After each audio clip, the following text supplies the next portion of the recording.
So tell me what you've been doing at Field Trip lately. I've been cooking. What you cooking? You know, it's actually been, it's actually been a little different at Field Trip lately. You know, we're starting to accept SNAP. Oh, like officially? Not officially, kind of like JJ style. You know, I don't know if you've been watching the news, but there's a lot of people, SNAP benefits been cut off. 42 million people right now that use SNAP benefit as supplemental income to help themselves eat, support their families, less jobs on the market. It's tough. So what's your goal in this? I think you should look at SNAP as an economic booster.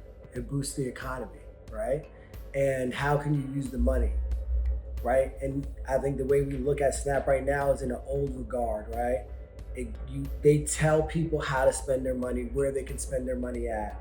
And that's how basically some businesses survive, or some businesses have surplus.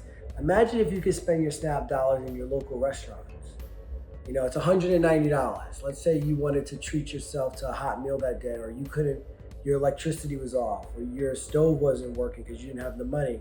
You can go within your zip code on your SNAP card and go eat there. And that's really my goal, because then that would also support small businesses, because some of those people you are hiring are also on SNAP in a small restaurant because they're not making a quote unquote livable wage. So it's kind of like full circle, one hand washes the other. But in Field Trip, what we've done, people have been kicked off of SNAP. Field Trip's my rice mill shop. For 100 people on SNAP, you can just walk in a Field Trip. You just come to the register, place your order, any bowl off the menu. You show your SNAP card. That's your way of paying, and we give you one bowl. And what we've done is the first couple of days, I funded it myself. The next couple of days, we've had partners like Rethinks Food fund it. We've had some private folks like my friends or customers that walk through the door that are funding some of the bowls. We're just trying to keep hope alive in a small community like Harlem, New York. So you're hoping to keep it alive every day with your community. So really a community-based project. Restaurants are communities. They're in communities. They're not, yes, a restaurant can become like something big a restaurant you dream about going to, but it's inside somebody else's community. So Field Trip is inside of a community of folks that have high income, middle income, and low income. And some folks on SNAP benefits, or a lot of folks on SNAP benefits. I think about 8,000 folks in our corridor on SNAP benefits. So why let them just walk by the restaurant, watching people walk into the restaurant, walking out with a bag, a purple Field Trip bag, and you're going home hoping that you got the food off the food bank line and they ran out of food? So we're just like another option to give folks. And the folks walking through the doors, over 65, right? Retired people that retirement income is not giving them enough to live their day-to-day life anymore. Or I met another gentleman in a rehab facility on SNAP that said he paid his rent on the 27th and thought the money was coming to him on the 28th, and he had $0 in his bank account. He had to take his phone. He sold his iPhone on the street for $50 so that he could have $50 in cash, just so he could have a little bit of money in his pocket. But he was so excited to know that he could come here for the rest of the week and get a meal right around the corner from Field Trips. I mean, those are just some of the stories of some folks. I know for a fact that nobody in America should go hungry. We produce enough food for 4 countries our size. So what kind of food are you offering all the folks that are walking through your door who lost their SNAP benefits?